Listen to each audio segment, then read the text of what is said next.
ସାରର ଅଭାବକୁ ଦୃଷ୍ଟିରେ ରଖି ଏବେ ଚୋରା ବ୍ୟବସାୟୀ ମାନେ ସେମାନଙ୍କର କାୟା ବିସ୍ତାର କରିବାରେ ଲାଗିଛନ୍ତି। ପୁରୀ ଜିଲ୍ଲାରୁ ଅନେକ ସମୟରେ ଚୋରାରେ ସାର ଆସି ଜଗତସିଂହପୁର ଜିଲ୍ଲା ସୀମାବର୍ତ୍ତୀ ଅଞ୍ଚଳ ନାଉଗାଁ ଦେଇ ଜିଲ୍ଲାର ବିଭିନ୍ନ ବ୍ଲକକୁ ସାର ଚୋରା ଚାଲାଣ କରାଯାଉଛି। ଗତ ସପ୍ତାହରେ ନାଉଗାଁ ବଜାର ନିକଟରୁ 60 ବସ୍ତା ସାର ନାଉଗାଁ ପୁଲିସ ଜବତ କରିବା ପରେ ଏବେ ପୁଣି 170 ବସ୍ତା ସାର ଜବତ କରିଛି ପ୍ରଶାସନ। ଜିଲ୍ଲା କୃଷି ଅଧିକାରୀ, ନାଉଗାଁ କୃଷି ଅଧିକାରିଣୀ, ତହସିଲଦାର ଓ ନାଉଗାଁ ଥାନା ଅଧିକାରୀ ସଦଳ ବଳେ ଯାଇ ଗାରେଇ ନିକଟରେ ଥିବା ଏକ ଦୋକାନ ଉପରେ ଚଢ଼ାଉ କରିଥିଲେ। ଆଉ ସେଠାରେ ଅଣପଞ୍ଜୀକୃତ ଭାବେ ଥିବା 35 ବସ୍ତା ସାରକୁ ଜବତ କରିବା ପରେ ଦୋକାନ ମାଲିକ ତାରକ ସାହୁକୁ ପଚରାଉଚରା କରି ଡାହାଣିଖିଆ ଗ୍ରାମର ଏକ ଘରେ ଚଢ଼ାଉ କରି 135 ବସ୍ତା ସାର ଜବତ କରାଯାଇଛି। ତାରକ ସାହୁ ନିଜ ଗ୍ରାମର ରଞ୍ଜିତ ସାହୁଙ୍କ ଘରେ ଅନଧିକୃତ ଭାବେ ସାର ଗଚ୍ଛିତ ରଖିଥିବା ବେଳେ ଚଢ଼ାଉ ସମୟରେ ତାଙ୍କର ସାର ବିକ୍ରି କରିବାର ସ୍ୱୀକୃତି ନଥିବା ଜଣାପଡ଼ିଛି, ଯାହାକି ସେ ବେଆଇନ ଭାବେ ଦୋକାନ ଓ ଉକ୍ତ ଘରେ ପୁରୀ ଜିଲ୍ଲାରୁ ସାର ଆଣି ମହଜୁଦ ରଖି ଚାଷୀଙ୍କୁ ଚଢ଼ା ମୂଲ୍ୟରେ ବିକ୍ରି କରୁଥିବା ତଦନ୍ତ ସମୟରେ ଜଣାପଡ଼ିଛି।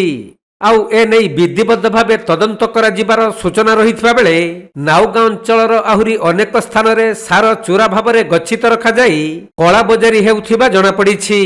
ମୁଁ Bibhudatta Sahu, chief district agriculture officer ଆମର ଜଗତସିଂହପୁର ଅଛି।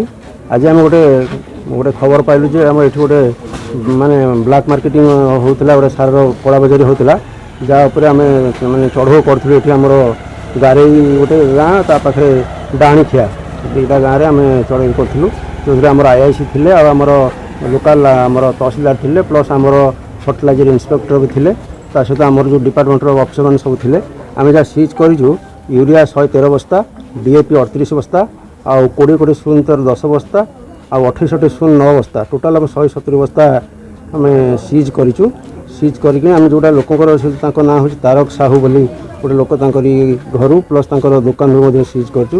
ତାକୁ ସାମ୍ପୁଲ୍ ଡ୍ର କରିଦେଉଛୁ। ସାମ୍ପୁଲ୍ ଡ୍ର କରି ତାକୁ ଆମେ ପାଖ ଗୁଡ଼ା ଅଛି ପ୍ୟାକ୍ସ ଅଛି, ଡେରି ପ୍ୟାକ୍ସରେ, ସେଠି ଆମେ ତାଙ୍କୁ କଷ୍ଟଡ୍ ଦେଇଦେଉଛୁ। ଆଉ ଆମର ସେଇଟା ସାମ୍ପୁଲ୍ ଡ୍ରର ଟେଷ୍ଟ ଆସିଲା ପରେ ଆମେ ତାକୁ ଡିସ୍ପୋଜ୍ କରିବୁ। ତାରକ ସାହୁଙ୍କର ଲାଇସେନ୍ସ ଥିଲା ନା ନାହିଁ? ନା, ଲାଇସେନ୍ସ ନଥିଲା, ସେ ପୁରା ପିଓରଲି ଅନଅଥରାଇଜ୍ ରଖିଥିଲେ। ଆଉ ଏମିତି ବିଭିନ୍ନ ସମୟରେ ଚାଷୀଙ୍କୁ ଠକିବା ପାଇଁ ବିଭିନ୍ନ କଳାବଜାରୀ ମାନେ ଆକ୍ଟିଭ ରହୁଛନ୍ତି ଜିଲ୍ଲାରେ। ବର୍ତ୍ତମାନ କ'ଣ କରାଯାଉଛି? ଆମେ ତାପରେ ମାନେ ଆମର ସ୍କ୍ୱାଡ୍ ଫର୍ମେସନ୍ କରାହେଇଛି। ସ୍କ୍ୱାଡ୍ ହିସାବରେ ଆମର ଯେଉଁ ଫର୍ଟିଲାଇଜର ଇନ୍ସପେକ୍ଟର ଅଛନ୍ତି ଆଉ କନସର୍ନ ଯେଉଁ ବ୍ଲକ ଏଗ୍ରିକଲଚର ଅଛନ୍ତି, ସେମାନେ ଏନଫୋର୍ସମେଣ୍ଟ କରୁଛନ୍ତି ରେଗୁଲାରଲି। ଆମେ ଚେଷ୍ଟା କରୁଛୁ ମାନେ ସବୁ କ୍ଷେତ୍ରରେ ଯେଉଁଠି ଆମର କମ୍ପ୍ଲେନ୍ ଆସିଲା ବା ଆମେ ଯେଉଁଠି ଆମ ଦୃଷ୍ଟିକୁ ଆସିଲା ଆମେ ତୁରନ୍ତ ତାକୁ ଆମେ ଏନଫୋର୍ସମେଣ୍ଟ କରି ସିଜ୍ କରି ଆମେ ଯେମିତିଆ ତା ପ୍ରୋସେସରେ ଯାହା ଆମର ଲିଗାଲ ଆକ୍ସନ୍ ଅଛି ଆମେ ନେବୁ। ବିଶେଷ ଭାବେ ଦେଖାହେଉଛି ଜଗତସିଂହପୁର ଜିଲ୍ଲାକୁ ବାହାର ଜିଲ୍ଲାରୁ ପୁରୀ ଜିଲ୍ଲାରୁ ସପ୍ଲାଏ ହେଉଛି ଏବଂ ତାହା ନକଲି ସାର ବୋଲି ଅଭିଯୋଗ ଉଠୁଛି ଚାଷୀମାନେ। ସେଇଟା ଆମେ ଖବର ପାଇଛୁ। ପାଇଲା ପରେ ଆମେ ଯାହା ମୁଁ ଷ୍ଟେଟ୍ ଲେବୁଲରୁ ଆମର ଯିଏ ଅଛନ୍ତି JD ଅଛନ୍ତି ତାଙ୍କ ସହିତ ମୁଁ କଣ୍ଟାକ୍ଟ ବି କରିଥିଲି।